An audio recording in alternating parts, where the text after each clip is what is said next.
Something crossed my mind that I teach my students, and I figure, well, I might as well share this with the rest of the long range community, is remember when you're shooting and hunting at any distance, whether it's 600 yards or 1,000 yards, first of all, practice your wind, because even a half a mile an hour of wind error is going to be a bad shot, especially at 1,000 yards.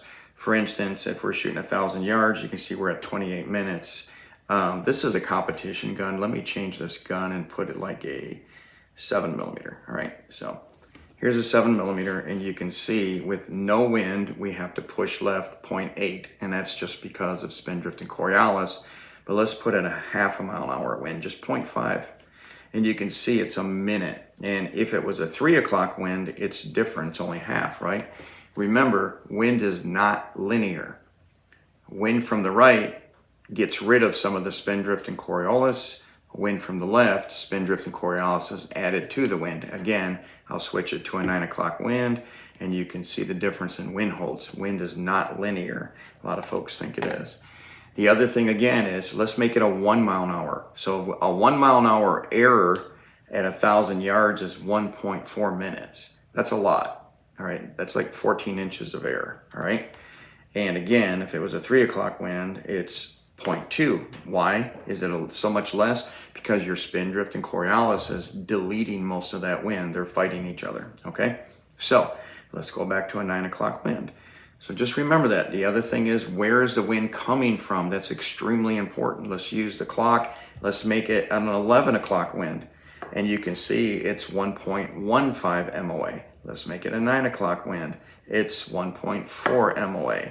So as you can see, where the wind's coming from and how it's hitting a bullet is going to affect how much deflection it's got.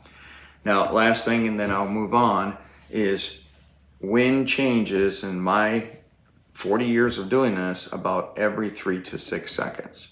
It doesn't have to be a lot. It might be a 1/4 mile an hour, it might be a 1/2 mile an hour, but about every 3 to 6 seconds, there's a mild fluctuation in the wind.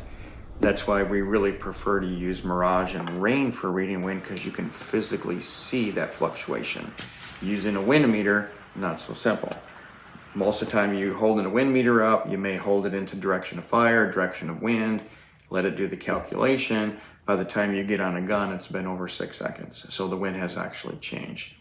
So try your best to learn to read mirage and rain. That's why tons of people come to my school to learn my technique that I developed in the late 80s, early 90s. And it allows you to see minor fluctuations in the wind that you wouldn't see with a wind meter, unless you got like a Calypso connected to the app or a Wind Zero, and it's giving you live wind feeds. All right, so I just wanted to kind of hit that real quick on wind. Is again, wind's not linear. You got about 3 to 6 seconds to get your shot off. Think about that. When you're hunting with somebody, if they don't pull the trigger within 6 seconds, give them a new wind call. It's probably changed. All right, so keep an eye on that stuff. A mild mistake in wind is going to make a huge error the further you get out. All right, thanks for watching and have a great day.